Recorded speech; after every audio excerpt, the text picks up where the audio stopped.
Deux chiffres là s'opposent brutalement. Un Sahel qui plafonnait à moins de 20% d'accès réel à l'électricité et un projet nucléaire censé couvrir plus de la moitié du pays d'ici 2030. Cette rupture annoncée dissimule pourtant un paradoxe.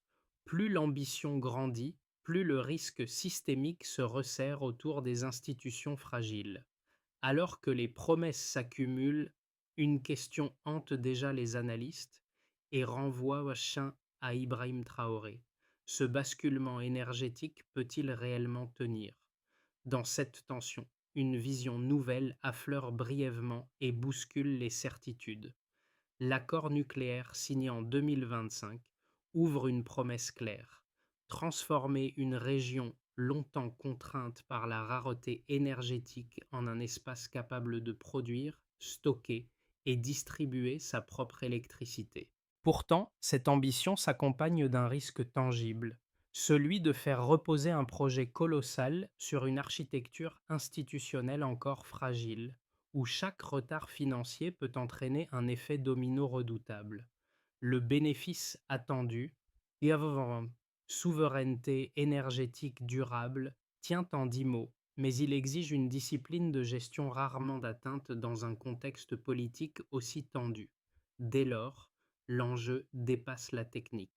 Il s'agit d'un test de crédibilité nationale face à un monde qui observe, mesure et juge chaque étape du chantier. Les premiers travaux ont déjà montré que la réussite dépendra autant de la solidité des infrastructures que de la capacité à éviter une dépendance financière prolongée. Mais un doute persiste, glissé entre les rapports d'experts et les discours officiels. Que se passe-t-il si le rythme s'essouffle avant la mise en service? C'est ici que se joue le véritable pivot du projet. La première révélation, souvent passée sous silence, tient à un détail chiffré. En 2026,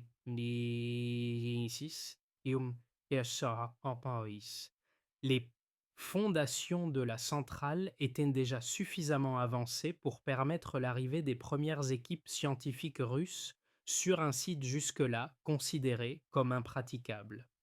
Une seconde révélation, plus inattendue encore, réside dans la rapidité avec laquelle les programmes de formation nucléaire sont été lancés, inversant une trajectoire longtemps jugée irréversible pour la jeunesse du Sahel. Sous l'impulsion d'Ibrahim Traoré, ce mouvement accéléré n'est pourtant que la surface visible d'un entrelac bien plus complexe.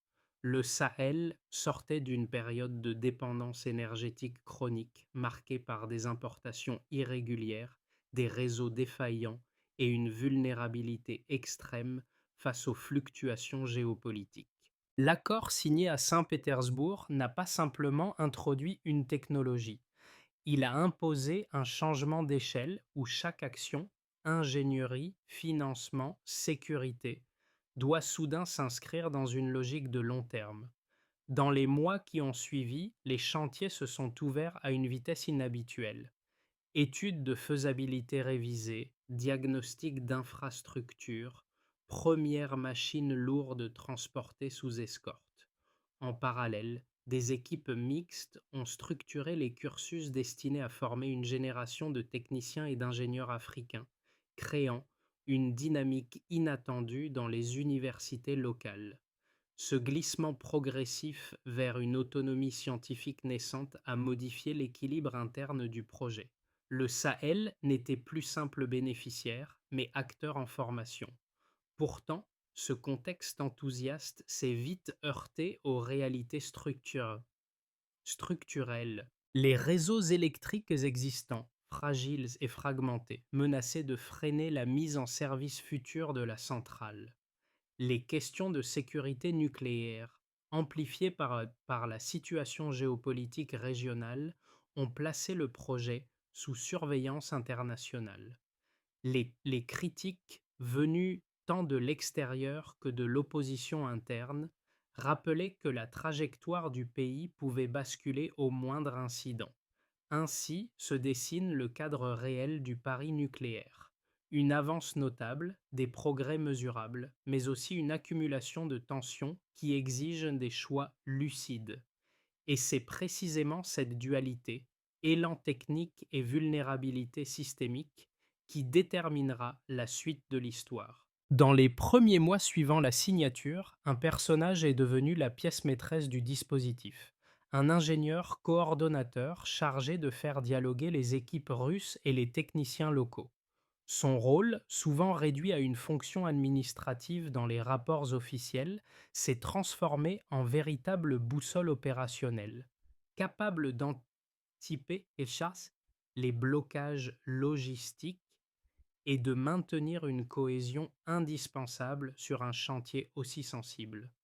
Sous son impulsion, les premières bases de formation scientifique ont pris forme avec des modules accélérés dédiés à la radioprotection et à la maintenance nucléaire, deux domaines critiques pour la stabilité à long terme du projet. Autour de lui, plusieurs microcas ont illustré la vitesse, mais aussi la fragilité de l'élan initial. Dans une université du Sahel, une équipe de jeunes étudiants a pu accéder pour la première fois à du matériel de simulation nucléaire importé en urgence, ouvrant la voie à des exercices pratiques jusque-là impossibles. Dans une autre région, un petit hôpital rural a vu son alimentation électrique stabilisée par une ligne dédiée installée en prévision des futurs besoins médicaux liés aux radioisotopes. Ces avancées, bien que modestes à l'échelle nationale, ont démontré que le projet produisait déjà des effets tangibles avant même que la centrale n'entre en fonction. Mais derrière ces progrès visibles, les premières alertes structurelles se sont rapidement manifestées. Surcharge des réseaux existants, manque d'ingénieurs certifiés, dépendance persistante aux experts étrangers pour les tâches critiques. Chaque succès semblait ouvrir une nouvelle couche de complexité, rappelant que la montée en puissance technologique exige plus qu'un simple transfert de compétences. La question devient alors inévitable. Le système pourra-t-il suivre la cadence imposée? Dans cette première étape, tout commence réellement le 19 juin 2025, lorsque la signature à Saint-Pétersbourg déclenche une rupture immédiate dans la trajectoire énergétique du Sahel. Les premières directives opérationnelles tombent en cascade. Sécuriser le site, créer les corridors logistiques, mobiliser les équipes mixtes et établir un calendrier d'exécution compressé. Chaque journée révèle une nouvelle contrainte. Terrains instables, routes impraticables, matériel bloqué aux frontières, réseau électrique à moitié effondré. Ibrahim Traoré exige alors une accélération contrôlée, imposant un rythme rarement observé dans la région. Cette poussée initiale agit comme un choc, réveillant autant d'espoir que de résistance. Au moment le plus intense, la montée en charge du chantier atteint son pic entre fin 2025 et début 2026, quand les équipes russes intensifient simultanément les travaux de fondation et le déploiement des premiers modules techniques. Les contraintes logistiques se multiplient, créant un effet d'étau. Chaque retard sur les matériaux entraîne des coûts imprévus, chaque surcharge du réseau local menace de provoquer des coupures critiques dans les villes voisines.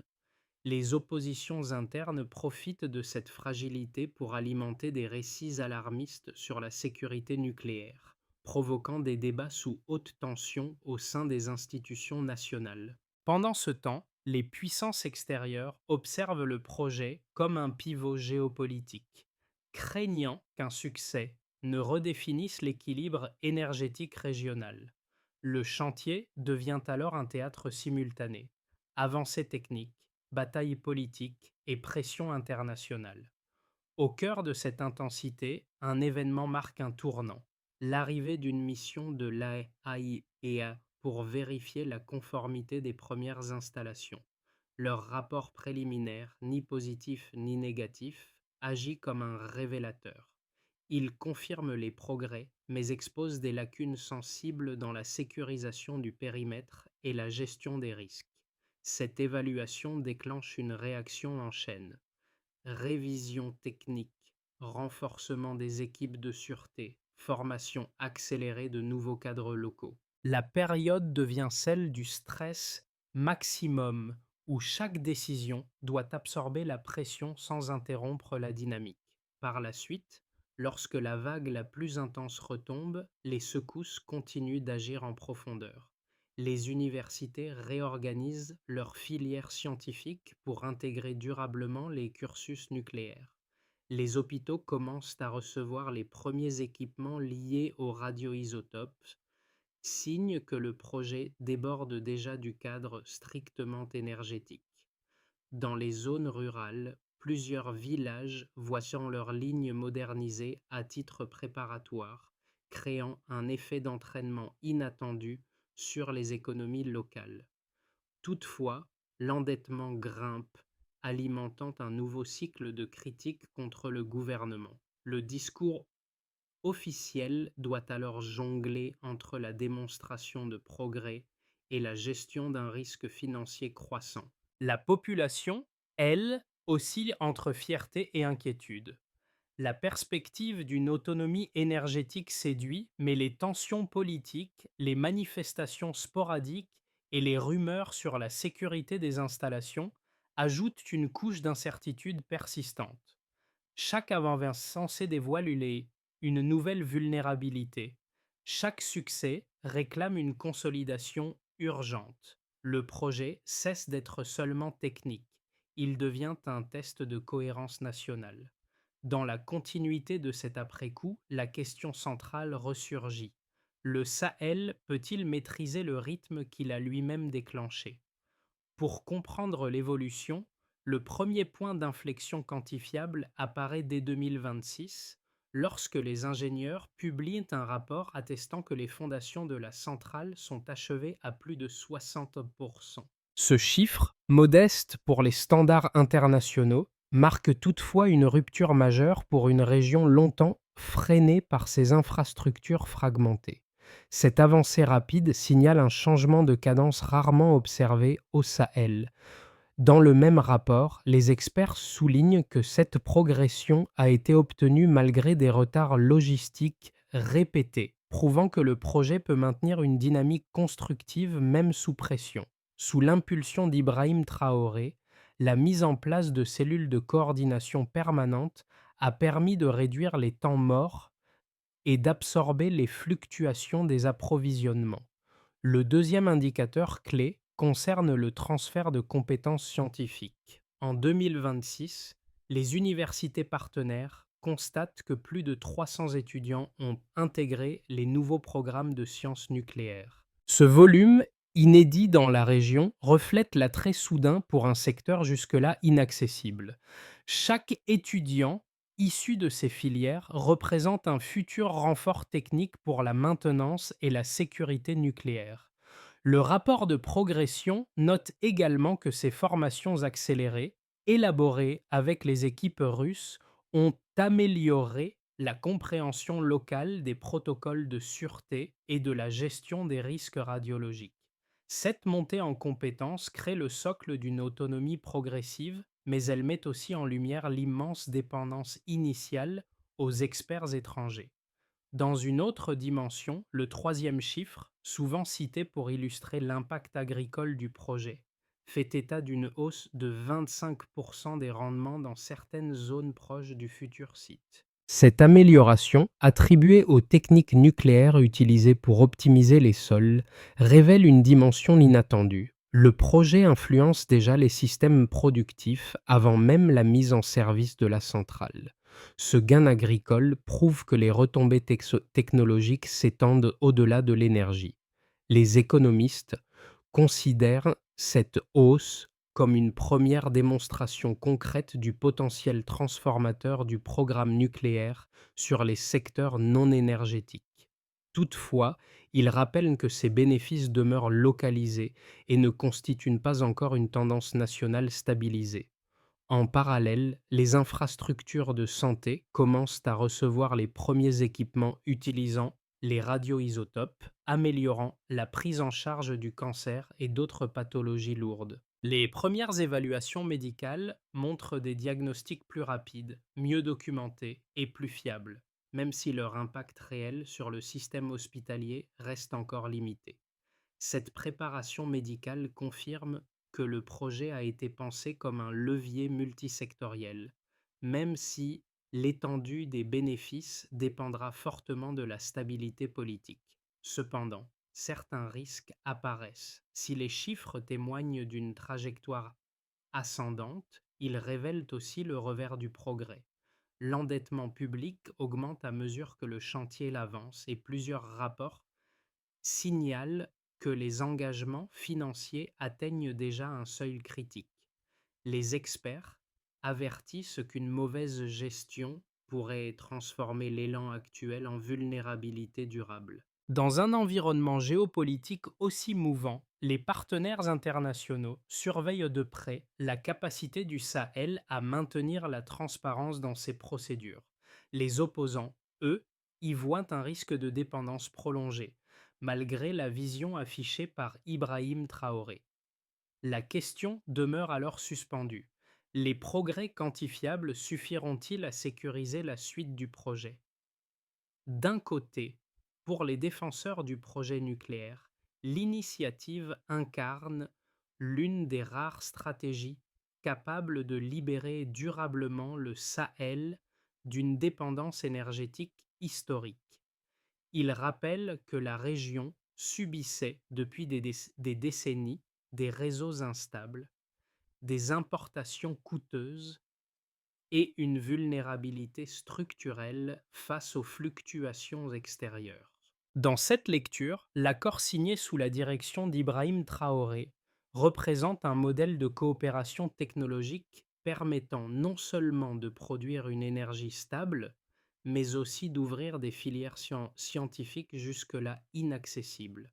Ses partisans soulignent que les premiers résultats mesurables, fondations avancées, formations nucléaires actives, rendements agricoles en hausse, prouvent que le projet génère déjà des retombées concrètes.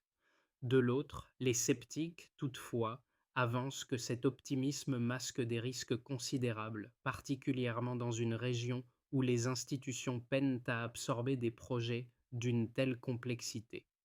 Pour eux, le coût élevé des infrastructures nucléaires pourrait accentuer une dette déjà préoccupante, créant une spirale financière difficile à contrôler. Ils rappellent également les préoccupations exprimées par la communauté internationale sur la sécurité des installations, surtout dans un contexte géopolitique sous tension. Selon cette camp critique, la dépendance aux experts étrangers pour les tâches sensibles pourrait prolonger une forme de tutelle technologique, affaiblissant l'objectif initial d'autonomie. En examinant les données, si les opposants soulignent des risques réels, les éléments issus des rapports de 2026 et 2027 montrent une situation plus nuancée. Les inspections de l'AEILE n'ont pas relevé de défaillances majeures, mais des améliorations nécessaires, ce qui place le Sahel dans une catégorie de projets en progression maîtrisée, plutôt qu'en situation d'alerte. De plus, l'augmentation de 25% des rendements agricoles près du site révèle que les impacts débordent déjà du cadre énergétique, conférant au projet une utilité multisectorielle. Enfin, la montée en compétences locales, illustrée par les centaines d'étudiants engagés dans les filières nucléaires, indique que la dépendance étrangère n'est pas figée, mais en cours de réduction structurée. Ainsi, une lecture attentive montre que les critiques ne contredisent pas les progrès, elles en soulignent les conditions de réussite. Un pivot surgit soudain. Au milieu de l'avancée du chantier, un élément discret mais décisif apparaît: la révision confidentielle des protocoles de sûreté imposés après les premières inspections internationales. Ce document interne, élaboré conjointement par les ingénieurs locaux et les experts russes, révèle que plusieurs procédures de sécurité devront être renforcées avant toute mise en service. L'information circule d'abord en cercle restreint, mais elle modifie immédiatement l'architecture du projet, en exigeant une montée en compétences plus rapide que prévu. Dans cette nouvelle configuration, le rôle politique d'Ibrahim Traoré devient stratégique. Il doit arbitrer entre la nécessité d'accélérer et l'obligation de consolider les fondations du programme. Ce basculement déclenche une série d'ajustements qui touchent autant la formation scientifique que la supervision des chantiers. Les responsables techniques identifient alors une faille structurelle. Les équipes locales, bien que motivées, n'ont pas encore atteint le niveau requis pour gérer les phases critiques de la sûreté nucléaire. Cette prise de conscience agit comme un révélateur, forçant le projet à ralentir certains segments pour en accélérer d'autres. À partir de là, le Sahel ne peut plus avancer sans redéfinir sa méthode. À l'échelle nationale, à l'échelle du pays, les premiers impacts du projet nucléaire deviennent visibles à travers la réorganisation progressive du réseau énergétique. Les villes principales, longtemps confrontées à des coupures chroniques, commencent à bénéficier de lignes modernisées, installées en prévision de la future production. Cette amélioration partielle stabilise certains secteurs économiques, notamment les petites entreprises dépendantes d'un approvisionnement constant. Sous la direction d'Ibrahim Traoré, les autorités mettent en avant ces progrès comme preuve que la transition énergétique n'est plus un concept, mais une dynamique réelle. Toutefois, l'endettement croissant reste une ombre persistante qui menace d'alourdir la trajectoire nationale. Dans les régions rurales, dans les zones rurales, les effets sont plus contrastés. Certains villages voient leurs infrastructures modernisées, ouvrant un accès inédit à une électricité régulière et moins coûteuse. Ces avancées transforment la vie quotidienne. Éclairage nocturne stable, conservation des denrées, scolarité améliorée grâce à des salles de classe alimentées pendant toute la journée. Mais ailleurs, les populations dénoncent des inégalités flagrantes, craignant que les retombées ne profitent qu'aux régions proches du site nucléaire. Cette perception fragmentée crée une tension qui oblige les autorités à justifier en permanence la répartition des ressources. Au niveau social, parmi les jeunes, le projet devient une source d'aspiration nouvelle. Les filières de sciences nucléaires, ouvertes depuis 2020, attire des étudiants qui, auparavant, envisageaient l'exil académique ou professionnel. Ce mouvement crée une dynamique de rétention des talents, mais il révèle aussi un fossé. Tous n'ont pas accès aux structures nécessaires pour suivre les cursus spécialisés. Les familles placent de grands espoirs dans cette montée en compétences, voyant dans la formation technologique un moyen de stabiliser les trajectoires sociales.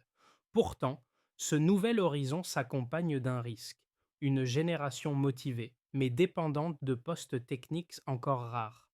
Sur le plan géopolitique, sur la scène internationale, le Sahel occupe désormais une place inattendue. Les grandes puissances observent l'évolution du projet avec une vigilance accrue, conscientes que la réussite pourrait redessiner l'équilibre énergétique régional. L'Union européenne et les États-Unis s'inquiètent des implications stratégiques d'une coopération nucléaire renforcée entre le Sahel et la Russie, tandis que certains pays africains voient dans cette initiative un modèle possible à reproduire. Cette exposition géopolitique amplifie la pression sur les institutions locales qui doivent prouver leur capacité à gérer un secteur aussi sensible. Au centre de ces enjeux, Ibrahim Traoré se retrouve dans une position où chaque décision possède un impact au-delà des frontières. Ainsi, les effets réels du projet se diffusent à plusieurs niveaux, créant un paysage mouvant où les progrès techniques côtoient des lignes de tension persistantes. Dans le scénario le plus probable, dans l'hypothèse la plus probable, les travaux de la centrale se poursuivent selon le calendrier actuel, avec des ajustements techniques imposés par les inspections internationales. Les infrastructures périphériques, lignes électriques, centres de formation, dispositifs de sûreté avancent à un rythme irrégulier mais constant, consolidant progressivement l'ossature du projet. Les finances publiques restent sous tension, mais les autorités parviennent à contenir la dette grâce à une renégociation des échéances et à quelques partenariats additionnels. Sous la supervision politique d'Ibrahim Traoré, le pays maintient un équilibre précaire entre ambition technique et réalité institutionnelle. Toutefois, la moindre perturbation logistique ou géopolitique pourrait encore ralentir l'ensemble du dispositif. Dans la meilleure trajectoire, si les financements internationaux se stabilisent et que les partenaires techniques renforcent leur soutien, le Sahel pourrait voir une partie des installations devenir préopérationnelles d'ici un an.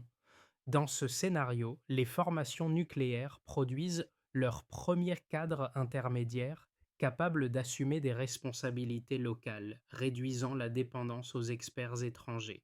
Les programmes agricoles et médicaux liés aux technologies nucléaires gagneraient en ampleur, augmentant les rendements et améliorant la qualité des soins dans plusieurs régions. Cette dynamique consoliderait la position du Sahel comme modèle continental d'autonomie énergétique naissante. L'image du pays sur la scène internationale se transformerait alors en symbole de réussite stratégique. Dans la situation la plus difficile, dans la trajectoire la plus délicate, une crise de financement pourrait interrompre plusieurs segments du projet, entraînant des retards majeurs dès les prochains mois. Les tensions politiques internes s'exacerberaient et les nourries par les critiques envers un programme jugé trop ambitieux pour un État encore fragile. Des problèmes techniques non résolus pourraient conduire à des révisions coûteuses, voire à la suspension temporaire des travaux. Sur le plan international, un tel ralentissement affaiblirait la crédibilité du Sahel, renforçant les doutes sur sa capacité à gérer un secteur aussi sensible. Le pays risquerait alors d'entrer dans un cycle d'endettement difficile à inverser. Face à ces trois trajectoires possibles, la clé ne réside pas dans la prédiction, mais dans la capacité à ajuster chaque décision à la réalité observable. Pour les familles qui vivent encore sous un réseau fragile, le projet nucléaire n'est pas une idée abstraite, c'est la possibilité de disposer enfin d'une électricité stable pour étudier, travailler et soigner. Chaque amélioration, même minime, change leur rythme quotidien et leur manière d'espérer. Pour les jeunes, cette transition ouvre une voie nouvelle, accéder à des compétences techniques autrefois réservées à l'étranger. Les filières nucléaires leur donnent une raison de rester, d'apprendre et de bâtir un avenir professionnel dans leur propre pays, même si tous ne disposent pas encore des mêmes chances d'y accéder. Pour ceux qui observent avec prudence, l'ampleur du projet soulève des inquiétudes légitimes. Le coût, la gouvernance et les priorités sociales non résolues. Leur réserve n'est pas un rejet, mais un appel à plus de transparence et de cohérence. Ainsi, chacun, selon sa place, cherche à comprendre ce que cette mutation signifie pour sa vie à court et long terme. La première étape consiste à sécuriser les financements pour les 12 prochains mois grâce à un calendrier clair, des audits réguliers et une discipline budgétaire rigoureuse. La stabilité financière devient ici une condition de survie. La deuxième étape exige une gouvernance technique resserrée, comité de suivi, procédures harmonisées et prise de décision rapide en cas d'incident.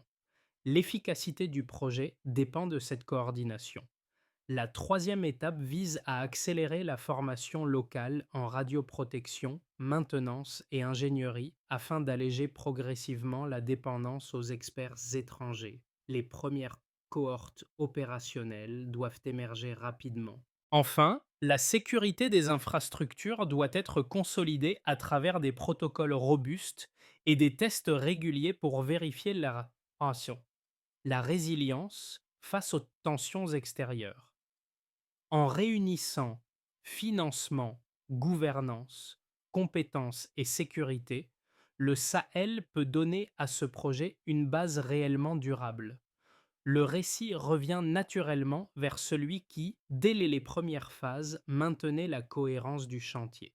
L'ingénieur coordonnateur dont le travail discret a permis de franchir les obstacles initiaux. À ses côtés, la vision d'Ibrahim Traoré a fourni l'impulsion politique nécessaire pour transformer une ambition en trajectoire plausible. Dans les villages, les écoles désormais éclairées et les hôpitaux mieux alimentés donnent un sens concret à ces efforts silencieux. Ce ne sont plus seulement des plans et des discours, mais des signes tangibles d'un pays en redéfinition. Ainsi, se tisse une émotion simple mais forte. L'idée que des avancées techniques peuvent devenir des promesses collectives lorsqu'elles sont portées avec constance. Le projet nucléaire du Sahel apparaît désormais comme un symbole mêlant ambition technique et désir d'autonomie. Chaque progrès, même discret, rappelle qu'un pays peut réécrire son rapport à l'énergie lorsqu'il choisit d'en assumer la responsabilité. Cette dynamique touche chacun: habitants, étudiants, travailleurs, observateurs prudents, et elle ouvre un espace de dialogue sur ce que pourrait devenir le Sahel dans les années à venir. Si cette réflexion éclaire votre compréhension ou nourrit vos questions, vous pouvez poursuivre la discussion, partager votre point de vue ou demander une analyse plus ciblée.